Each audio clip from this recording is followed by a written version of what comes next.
जी हाँ, Hamas, Houthi और Hezbollah, ये त्रिकोण इजराइल के लिए बहुत घातक साबित होने वाला है। मिडिल ईस्ट एक बार फिर सुलगता नजर आ रहा है और अमेरिका बड़े पैमाने पर कर रहा है जंगी तैयारियां इजराइल के सपोर्ट के लिए। तमाम अहम खबरें इस वक्त TV9 भारतवर्ष आपको बताने जा रहा है सीधे जंग के मैदान से।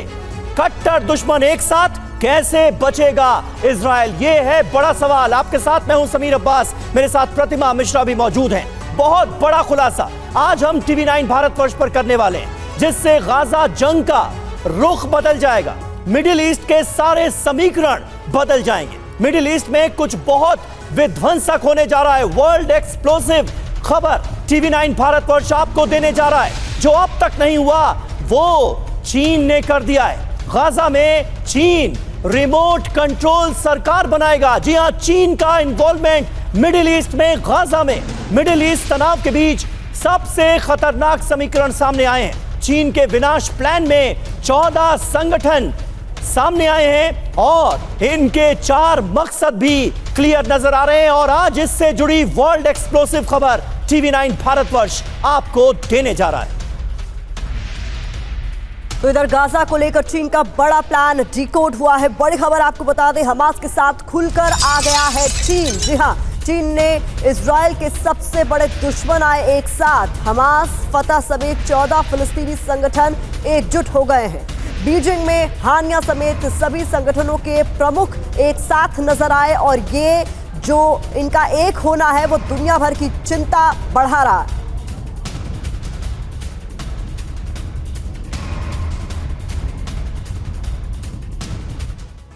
तो देखिए, सबसे बड़ी बात यह है कि दो ऐसे संगठनों को चीन साथ ले आया जो एक दूसरे के जानी दुश्मन माने जाते हैं। वो संगठन है हमास और फतेह। बीजिंग में फिलिस्तीन के 14 संगठनों के बीच हुए समझौते को यूनिटी डील कहा गया है। इसके 4 प्रमुख मकसद फिलहाल सामने आए हैं। पहला, अंतरिम सरकार बनाना। दूसरा, फिलिस्तीनी नेताओं की एकता।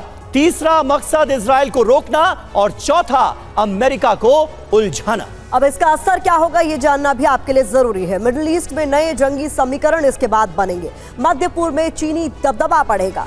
यूएस इजराइल के लिए चुनौती बढ़ेगी, ऐसा भी माना जा रहा है और इसीलिए दुनिया भर की टेंशन बढ़ी हुई है। ये डील मिडिल ईस्ट जंग में निर्णायक साबित हो सकती है। जी हां, बीजिंग से जो तस्वीरें सामने आई हैं वो अमेरिका और इजराइल को बेचैन कर देने वाली है, क्योंकि चीन ने वो कर दिया जो आज तक नहीं हुआ।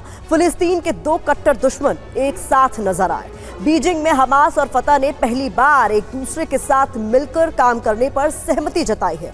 इस डील के बाद इजराइल से लेकर अमेरिका तक टेंशन में है। तो आज हम इस पर चर्चा करेंगे कि इस डील के पीछे का बीजिंग प्लान आखिरकार क्या है। जी और हमारे साथ तमाम खास मेहमानों का एक बड़ा पैनल इस बड़ी खबर पर बात करने के लिए जुड़ चुका है। महेश सचदेव साहब, पूर्व राजदूत, हमारे साथ मौजूद हैं। मेजर जनरल संजय सॉय साहब, डिफेंस एक्सपर्ट के तौर पर हमारे साथ जुड़ चुके हैं। और कर्नल US राठौड़ साहब भी हमारे साथ मौजूद हैं। लेकिन सबसे पहले मनीष झा, मैं आपके पास आऊंगा। बीजिंग की एंट्री मिडिल ईस्ट में क्या गुल खिलाने वाली है? इन तमाम संगठनों को एक साथ एक प्लेटफॉर्म पर लाया गया है। बीजिंग को इसमें तो कामयाबी मिली, लेकिन अब आगे क्या होगा? गाजा में क्या बड़ा होने जा रहा है? बिल्कुल, देखिए, गाजा में और अधिक विध्वंस बढ़ेगा। इस वक्त जो बीजिंग में चीन के विदेश मंत्री वांग यी के साथ खड़े इन 14 संगठनों के प्रमुख नेताओं, जिसमें हमास चीफ इस्माइल हानिया भी शामिल हैं, इन सबको जो आप देख रहे हैं तो इनके लिए आप यही कह सकते हैं कि मुंह में राम बगल में छुरी। ये बात कर रहे हैं कि युद्ध के बाद कैसे सरकार बनाना है, लेकिन असली वजह जो है वो ये है कि युद्ध में इजराइल का और अमेरिका का मुकाबला कैसे करना है, किस तरीके से सभी तरह के रिसोर्सेज को इकट्ठा बनाना है और इसमें चीन की कितनी भूमिका होगी, ये पटकथा लिखी जा रही है। देखिए, एक तो पहले पता नहीं चीन क्या घुट्टी पिलाता है कि सऊदी और ईरान को भी फाइनली किसने मिलाया, तो चीन ने मिलाया। जो अमेरिका अब तक मध्य पूर्व में अपना वर्चस्व समझता था, उसे ना जाने कब चीन सिरे से खारिज करता हुआ दिख रहा है। और इस तरीके से फिलिस्तीन के 14 संगठनों को मिलाकर इजराइल के खिलाफ और अमेरिका के खिलाफ जिस तरह की घेरेबंदी की गई है, उससे साफ तौर पर है कि मध्य पूर्व की यह आग और अधिक भड़केगी। यहां कहीं कोई शांति वार्ता नहीं होने वाली है। बड़ी बात मनीष बता रहे हैं, 14 संगठन को एक साथ ले आना और इसके जो 4 मकसद है उस पर भी हम लगातार बात कर रहे हैं। कर्नल यूएस राठौर, यहाँ पर मैं आपसे ये समझना चाहूंगी, जिस तरीके से बीजिंग यहाँ पर घुसता हुआ नजर आ रहा है एक ऐसे क्षेत्र में जो पहले से ही इस वक्त जल रहा है, वहां पर लगातार युद्ध की आग भड़क रही है, इसमें अब बीजिंग का इन्वॉल्वमेंट हो जाने से हालात कितने बदतर होते हुए आप देख रहे हैं? देखिए प्रतिमा, यहाँ पर 2-3 चीजें साफ हो जाती हैं। यहाँ बात हो रही है डे आफ्टर प्लान की। लगता है क्या शांति राउंड द कॉर्नर है? क्या अक्टूबर 2024 तक कुछ शांति की उम्मीद है? दूसरी बात यह है कि चीन ने एक बहुत बड़ा डिप्लोमेटिक कू किया है और उसने ये 14 फलस्तीनी संगठनों को एक कर दिया है। इससे एक चीज़ क्या होती है कि इजराइल जो कह रहा था कि युद्ध के बाद भी वो गाजा पट्टी में अपना प्रेजेंस बना के रखेगा क्योंकि इजराइल की सिक्योरिटी के लिए वो ज़रूरी है, वो जियोपर्डाइज होते नज़र आ रहा है। लेकिन इसके साथ ये भी समझना चाहिए कि कोई बीजिंग का ही अकेला प्लान नहीं है। अमेरिका भी ये प्लान बना रहा है, इजराइल भी बना रहा है, यूएई भी बना रहा है जी। लेकिन यहाँ पर चीन ने लीड हासिल की है और यहाँ पर चीन का एक और चीज एंगल देखने लायक है समीर, वो ये है कि चीन का गाजा पट्टी में रिकंस्ट्रक्शन के ऊपर भी निगाह है। जो $बिलियन इंडस्ट्री है आने वाली है, बिल्कुल, यानी चीन अपने बड़े हित साधने की भी कोशिश कर रहा है। राठौर साहब, मैं आता हूं आपके पास। दरअसल खबरें बहुत हैं, बड़ा डेवलपमेंट है। चीन ने हमास और फतेह के बीच समझौता कराया है। यह कोई मामूली बात नहीं है। हमास और फतेह एक दूसरे के कट्टर विरोधी माने जाते हैं। इजराइल चीन के इस कदम से भड़का हुआ है, लेकिन यह कर दिखाया है बीजिंग ने, यह भी सच है। तो 2 कट्टर दुश्मन साथ आए हैं, ये जंग की नई बिसात पिछती यहां नजर आ रही है। आज जो तस्वीर इस वक्त हम आपके सामने रखने जा रहे हैं उसमें 3 नेता आपको नजर आने वाले हैं, जिसमें हमास नेता महमूद अल-अलौल, चीन के विदेश मंत्री वांग यी और दाहिनी तरफ जो तस्वीर आपको दिखा रहे हैं मूसा अबू मरजूक की है, जो कि फतह के आपको बता दें नेता है। ऐसे में हमास फतह के बीच अब तक जो जानी दुश्मनी थी उसे दोस्ती में बदलने के काम बीजिंग में किया गया है। बहुत महत्वपूर्ण डेवलपमेंट है। 2006 के बाद से दोनों कट्टर प्रतिद्वंदी रहे हैं, एक दूसरे के कट्टर दुश्मन, कॉम्पिटिटर्स एक तरीके से रहे हैं। फतह का फिलिस्तीनी अथॉरिटी पर नियंत्रण रहा है। तो वहीं अगर हम हमास की बात करें, आपके लिए समझना जरूरी है कि हमास ने गाजा पट्टी पर, वेस्ट बैंक पर फतह का आंशिक प्रशासनिक कंट्रोल उसका रहा है। जी हां, हमास गाजा पट्टी पर शासन करता है और हमास और वेस्ट बैंक के यानी जो 2 प्रमुख संगठन है, एक दूसरे के कट्टर विरोधी थे, उनको कौन ले आया है साथ? चीन। पहले भी दोनों को साथ लाने की कोशिशें हुई हैं, लेकिन तमाम कोशिशें नाकाम रहीं और इस बार कोशिशें रंग लाईं। अब जंग में इजराइल अमेरिका से निपटने को ये दोनों साथ आ गए हैं और यही नहीं साथ आए हैं, फिलिस्तीन के 14 संगठन एक साथ आ गए हैं। चीन ने दोनों नेताओं को मिलाने की चाल चली और उसमें वो कामयाब होता हुआ भी नजर आ रहा है। संजय सॉय साहब, अब इन तमाम संगठनों के नेताओं का एक साथ एक मंच पर आना, ये इजराइल के लिए कितनी मुश्किल का सबब है? थोड़ी देर पहले जिस बात का जिक्र हुआ, इजराइल ने अपने इरादे साफ किए थे कि वो एक तरह से गाजा पर अपना शासन चाहता है ताकि आने वाले वक्त में उसे कोई दिक्कत ना हो। उन कोशिशों के लिए ये बड़ा झटका नहीं है क्या? ये वाकई समीर, देखा जाए तो इन संगठनों को एक छत के नीचे लाना कोई आसान काम नहीं था। पहले भी कोशिश की जा चुकी है, इजिप्ट ने भी एक बार कोशिश की थी, वो फेल हो गई थी क्योंकि दोनों एक दूसरे के कट्टर दुश्मन है और दोनों वहाँ का सत्ता का जो है ताकत को हथियाना चाहते, ताकत को अपने पास रखना चाहते हैं। यदि चीन इस तरह से सफल होता है तो वाकई में एक बहुत बड़ी सफलता है। दूसरी बात मैं ये कहना चाहूँगा समीर कि चीन पिछले कुछ समय से मिडिल ईस्ट में काफ़ी एक्टिव है। अभी पिछले साल ही देखे कि ईरान और सऊदी अरेबिया, जो कि फिर एक दूसरे के कट्टर दुश्मन, उनको फिर एक साथ लेके आया था। और उसके बाद ईरान, जिसके ऊपर दुनिया की सैंक्शंस लगी हुई हैं, चीन ने उसके साथ तकरीबन $400 बिलियन की डील की हुई है कि उनसे ऑयल खरीदता रहेगा और उनका इंफ्रास्ट्रक्चर में डेवलपमेंट करेगा। तो चीन का कई उद्देश्य हैं, जैसा आप पहले बता रहे थे कि मिडिल ईस्ट में अपनी प्रेजेंस बढ़ाना, मिडिल ईस्ट में अपना प्रभाव बढ़ाना, और देखा जाए तो इस तरह से अमेरिका का घटता हुआ प्रभाव और जो वैक्यूम जो निकल के आ रहा है वहाँ पर चीन उभर के सामने आ रहा है। और ये बात ये भी दिखा रहा है कि चीन की बात सुन रहे हैं लोग, मतलब ये बड़ा जरूरी है। पहले अमेरिका की बात सुन, जो बात होती थी कहता अमेरिका के पास जाओ, अमेरिका फैसला कराएगा। आज ये बात चीन अगर ये रोल अख्तियार कर रहा है तो अमेरिका के कान खड़े हो रहे हैं, अमेरिका के दिलों में सांप लौट रहे होंगे कि ये क्या हो रहा है। इजराइल के लिए तो वाकई में एक चिंता का बहुत बड़ा सबब है कि किस प्रकार से ये अगर इकट्ठे हो गए हैं तो इजराइल के लिए काफी बड़ा चैलेंज हो जाएगा, क्योंकि अभी तक देखिए इतना कुछ होता है। और ये चैलेंजेस कौन कौन से होने वाले हैं, इस पर भी हम लोग सर विस्तार से चर्चा करेंगे, क्योंकि आप बात कर रहे हैं चीन की मंशा की, तो चीन की जो बड़ी चाल है उसको लेकर खबर ये सामने आ रही है कि हमास और फतह के जरिए चीन ने जो चाल चली है उसके मुताबिक हमास फतह के जरिए गाजा में सरकार चाहता है चीन। TV9 की एक्सक्लूसिव पड़ताल में इस बात का खुलासा हुआ है कि यहाँ पर सरकार चाहता है चीन।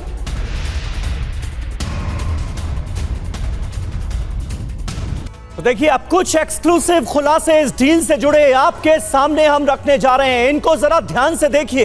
पहला, ताइवान के लिए चीन के पास एक बड़ा प्लान है। दूसरा, मिडिल ईस्ट से ताइवान फतेह का खेल खेल रहा है।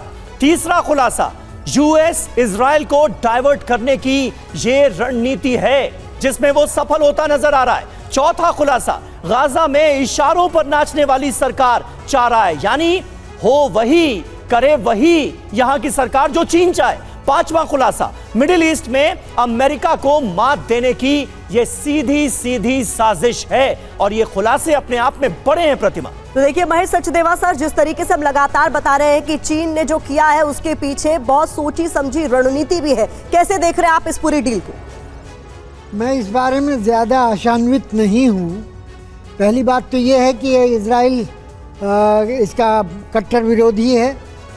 दूसरी बात यह है कि फ़लस्तीनियों में अंदरूनी कलह काफ़ी सालों से, दशकों से है। पैलेस्टाइन नेशनल असेंबली की मीटिंग करीब 20 साल से नहीं हुई है, और ये 14 जो दल हैं ये इनमें आपस में बहुत गहरे मतभेद हैं, व्यक्तित्व को लेकर के और रणनीति को लेकर के। कुछ इजराइल के साथ समझौता करने को तैयार हैं, कुछ नहीं तैयार हैं। दूसरी ओर हमास और फतह, जिसके बारे में आपने कहा है कि एक दूसरे के जानी दुश्मन भले ही ना हो, लेकिन उन दोनों को के बीच बड़ा गहरा 36 का आंकड़ा है, और हमास इस फेवर में नहीं है कि फतह की कोई भी घुसपैठ गाजा में हो। तो इसको लेकर के मुझे ऐसा नहीं लगता कि ज़्यादा आशा रखनी चाहिए। ये सतही तौर पर एक समझौता हो सकता है, ठीक है, एक फ़ोटो ऑप बन गई, लेकिन जहाँ तक हमास और फतेह का सवाल है, जब तक महमूद अब्बास आपको नहीं लगता कि इजराइल ने, सर सचदेवा सर, इजराइल ने जिस तरह के हमले किए हैं गाजा के ऊपर, वेस्ट बैंक पर, उसने इस दूरी को पाटने का भी काम किया है और ऐसे मौके का फायदा उठाया चीन ने? इसके बारे में भी दो राय हो सकती हैं। क्या हमास को ऐसा लगता है कि फतेह के लोग इजराइल की मदद करते हैं और हमास को वेस्ट बैंक में पनपने नहीं देना चाहते। जो लॉयंस डेन उन्होंने बनाई हैं कई जगह पर, तुलक्रम में, जेनिन में और जगहों पर, वहाँ पर इजराइल बार बार हमले करता है और ये हमास के लोगों को कत्ल करता है और उनको ले जाता है। तो उसके बारे में कहाँ से उसे जानकारी मिलती है? हमास को ऐसा लगता है कि फतेह नहीं चाहता, और इस बारे में इजराइल और फतेह में एक तरह से ठीक है, यानी आप ये कह रहे हैं कि भले ही ये सब एक साथ मिलकर एक प्लेटफॉर्म पर नजर आ रहे हो, लेकिन मतभेद अभी भी बहुत बरकरार हैं इनके बीच में। इस बीच देखिए, बीजिंग डील से गुस्से में इजराइल ने चीन के इस कदम की कड़ी निंदा की है। गाजा में जंग चाहता है चीन, ये कहा इजराइल ने। हमास के हत्यारे साथ आए। इजराइल की तरफ से पहला बयान इस डील पर और इस गठबंधन पर। तो बता दें, इजरायली विदेश मंत्री आईकार्ड्स की ओर से बहुत कुछ कहा गया है। क्या कुछ कहा गया, इसे समझा देते हैं जल्दी से आपको। दरअसल आतंकवाद को खारिज करना चाहिए था, इसकी जगह महमूद अब्बास हमास हत्यारों के साथ मिल गए, ये बड़ी बात कही गई है आईकार्ड्स की तरफ से, जो कि विदेश मंत्री है इजराइल के। उनका कहना है कि असली चेहरा उजागर हो गया है। ऐसे में संघर्ष विराम पर चर्चा के बीच समझौता गलत, इसका भी जिक्र किया गया है। चीन फिलिस्तीनी नेता अड़ंगा डाल रहे हैं। इसके अलावा जो युद्ध खत्म हो सकता है उसे जारी रखने की चाल इसे बताया है आईकार्ड, जो कि विदेश मंत्री है इजराइल के। मनीष, इसे आप कैसे देखते हैं? देखिए, आज जो हालात हैं गाजा में, जिस तरीके से आईडीएफ दोबारा से खान यूनुस में स्ट्राइक कर रही है, जिस तरीके से इजराइल हिजबुल्लाह पर अटैक कर रहा है, हूथी पर अटैक कर रहा है, वैसे में ये जो युद्ध के बाद का प्लान है वो तो अभी बहुत दूर की बात है। ये कुछ वैसा ही है जैसे कि हम एक दिन मंगल ग्रह में बसेंगे। अभी फिलहाल यह है कि इजराइल इस प्लान को खारिज कर चुका है। इजराइल इस प्लान के खिलाफ और अधिक हमले को तेज करेगा। तो ऐसे में ये 14 संगठन आज जो साथ आए हैं, ये अब इजराइल के खिलाफ और गोलबंद होंगे, ये अमेरिका के खिलाफ और जुटेंगे। और यही बीजिंग का असली प्लान है। बीजिंग ने यह सोच समझ कर किया था। बीजिंग को पता था कि इजराइल नहीं मानेगा, बीजिंग को पता था कि इजराइल और अधिक हमलावर होगा। वैसे में तब युद्ध और अधिक भड़केगा। जैसे युद्ध और अधिक भड़केगा, इजराइल फंसेगा, अमेरिका फंसेगा और इसका फायदा बीजिंग उठाएगा। बीजिंग अलग अलग मोर्चों पर उठाएगा, जिसमें एक ताइवान का मोर्चा भी हो सकता है। बिल्कुल, यानी बड़ी प्लानिंग के साथ मैदान में उतरा है बीजिंग, ये तय नजर आ रहा है। और देखिए, हमास फतेह को साथ लाना चीनी साजिश का बड़ा हिस्सा है। हमास फतेह को लालच देकर साथ लाया गया है। सोर्सेस के हवाले से ये बड़ी खबर आपके सामने।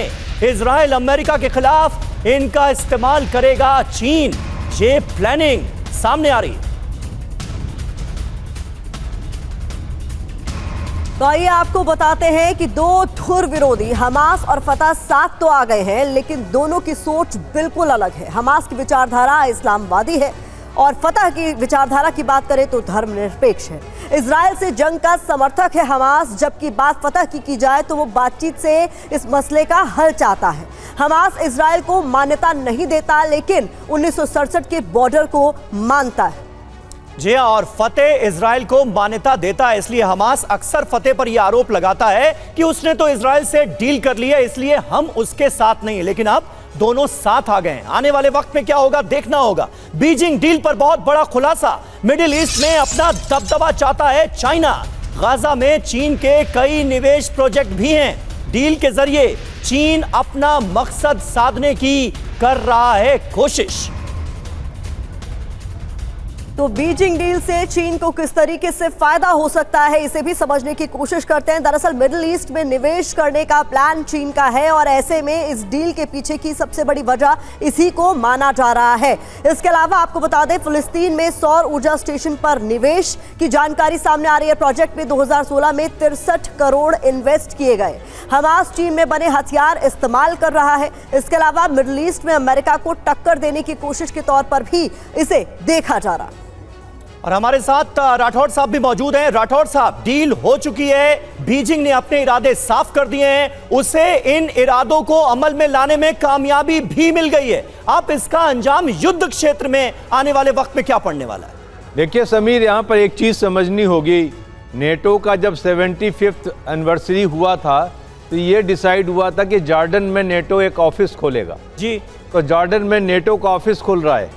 तो चीन अगर गाजा में आ रहा है तो एक चाल के तौर पे इसको भी समझना चाहिए, क्योंकि जो मिडिल ईस्ट में अमेरिका का वर्चस्व इसलिए है कि वहाँ पर चीन अमेरिका की प्रेजेंस को कोई चैलेंज नहीं कर रहा है। इस तरीके से गाजा में चीन आकर अगर वो एक स्टेशन खोलता है तो ये जो इजिप्ट है, जॉर्डन है और बाकी देश हैं जो अमेरिका की बात मानने के लिए बाध्य हैं, हो सकता है चीन के आने से वो बात पलटी हो। लेकिन यहाँ पर एक चीज़ साफ है कि गाजा पट्टी में हमास का वर्चस्व है और रहेगा। उसमें आप फतेह को नहीं शामिल कर सकते, क्योंकि अभी अक्टूबर से लेकर अभी तक हमास गाजा के नागरिकों के साथ कैजुअलिटी उठा रहा है और उसका वर्चस्व है। अभी तक मिलिट्री विंग उसका साबित है। तो यहाँ पर चीन ने सक्सेसफुली एक अपना स्टेशन खोला है और अमेरिका को वो दी है, चैलेंज दिया है। लेकिन यहाँ पर एक बात जो इजराइल के पक्ष में जाती है कि अभी तक यूरोप और बाकी लोग जो इजराइल का क्रिटिसाइज करते थे गाजा ऑपरेशन के लिए, अब वो लोग इजराइल के पक्ष में और अमेरिका के पक्ष में आते हुए दिखेंगे, क्योंकि उनका कॉमन एनिमी चीन वहां आ गया है। जी, तो बड़ी बात आप कह रहे हैं। और इस बीच देखिए, एक बड़ी खबर सामने आ रही है ताइवान से भी, जहां पर चीन पर बड़ा आरोप लगाया गया है। ताइवान के पास चीनी फाइटर जेट होने की बात कही गई है। ताइवान के पास चीनी जंगी पोत। तनाव के बीच ताइवान की मिलिट्री ड्रिल।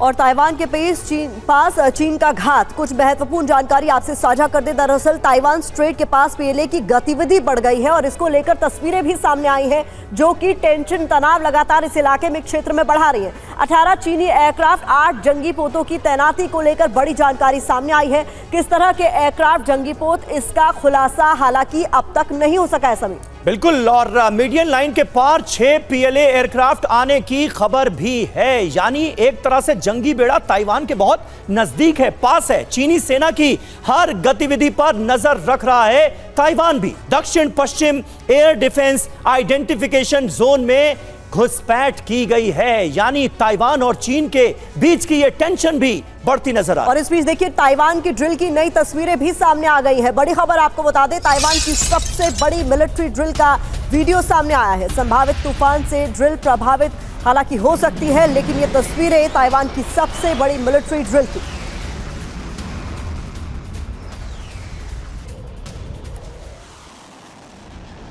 और ये देखिए तस्वीरें, हम आपको ताइवान के ड्रिल की तस्वीरें दिखा रहे हैं और आप देख सकते हैं कि कैसे ताइवान जमीन और आसमान से चीन को एक तरह से ललकार रहा है। चीन को संदेश दे रहा है कि वो डरने वाला नहीं है। ताइवान की ये सबसे बड़ी ड्रिल, इसकी तस्वीरें इस वक्त हम देख रहे हैं। मनीष, चल क्या रहा है? चीन और ताइवान के बीच टेंशन बढ़ता हुआ नजर आ रहा है, लेकिन ताइवान जिस तरह से अपनी ताकत दिखा रहा है, चीन को संदेश क्या देने की कोशिश? देखिए, आज से ठीक 2 महीने पहले यानी 24-25 मई को हमने देखा था जब चीन ने 6 दिशाओं से ताइवान को घेर कर अपना बहुत बड़ा मिलिट्री ड्रिल किया था। आज ताइवान में मिलिट्री ड्रिल हो रहा है जिसका नाम हान कुआंग है और यह 5 दिन का मिलिट्री ड्रिल प्लान किया गया था, लेकिन तूफान की वजह से इसे 3 दिन का करना पड़ा। और इस ड्रिल में ताइवान दरअसल बहुत रियल वॉर एक्सरसाइज कर रहा है। ताइवान इस बात का एक्सरसाइज कर रहा है कि अगर चीन ने ताइवान पर हमला किया तो ताइवान अपनी रक्षा कैसे करेगा, ताइवान अपने लोगों को कैसे बचाएगा, जो 2.5 करोड़ लोग हैं उनको कैसे बचाएगा। अगर अमेरिका से मदद आने में देरी हुई तो तब तक ताइवान चीन की सेना को होल्ड कैसे करके रखेगा। और इसीलिए इस मिलिट्री डील में ताइवान की एयरफोर्स, ताइवान की नेवी, ताइवान की आर्मी, ताइवान की सिविल डिफेंस, ताइवान के तमाम सिक्योरिटी फोर्सेस और इसके अलावा लाखों लोग शामिल हैं। आप जो अलग अलग तस्वीरें देख रहे हैं, यहां तक प्लान किया गया कि मान लीजिए चीन ने ताइपे पर अटैक किया और ताइपे को तबाह कर दिया तो फिर लड़ाई कैसे होगी। तो तब जो दूसरा एयरबेस है हुलियान का, वहां पर कमांड सेंटर बनाया जाएगा, वहां से चीन का मुकाबला किया जाएगा। तो यह एक बहुत बड़ा मेगा वॉर एक्सरसाइज है जिसमें ताइवान के डिफेंस फोर्सेस और ताइवान के लाखों लोग शामिल हैं। ताइवान के मेगा वॉर एक्सरसाइज का जिक्र आपने किया मनीष, और इस बीच देखिए ताइवान ने हथियारों की तैनाती जो बढ़ाई है उसकी भी तस्वीरें सामने आ रही है। जानकारी के मुताबिक चीन ताइवान तनाव पर इस वक्त की जो बड़ी खबर है वो ये कि चीन से तनाव के बीच तैनाती बढ़ा दी गई है हथियारों की। मंदिर, चर्च, धार्मिक स्थलों पर यह तैनाती की गई है, इसको लेकर जानकारी। तो ये आपके लिए समझना जरूरी है कि चीन का फिलीपींस प्लान आखिरकार क्या है और किस तरीके से इस पर आगे बढ़ता हुआ नजर आ रहा है। बता दें, सबीना शोल आइलैंड पर फिलीपींस चीन में ठन गई है आपस में।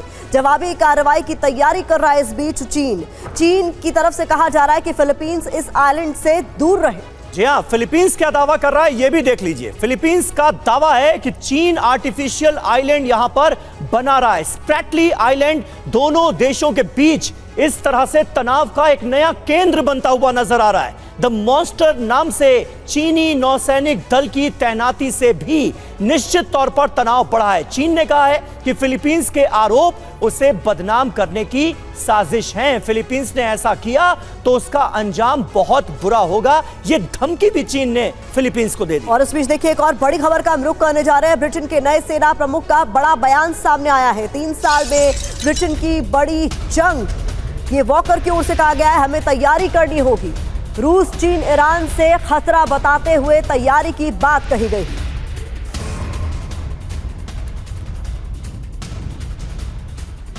तो देखिए ये बड़ा महत्वपूर्ण बयान है, इस पर जरा हमें गौर करना चाहिए। ब्रिटेन की जंगी डेडलाइन एक तरह से सामने आई है। जनरल सर रोली वॉकर क्या कह रहे हैं, जो कि ब्रिटिश सेना प्रमुख हैं। चेतावनी और नसीहत के साथ साथ एक वॉर प्लान भी इसमें नजर आता है। चेतावनी क्या, 3 साल में बड़ी जंग की। नसीहत, जंगी तैयारी करनी होगी।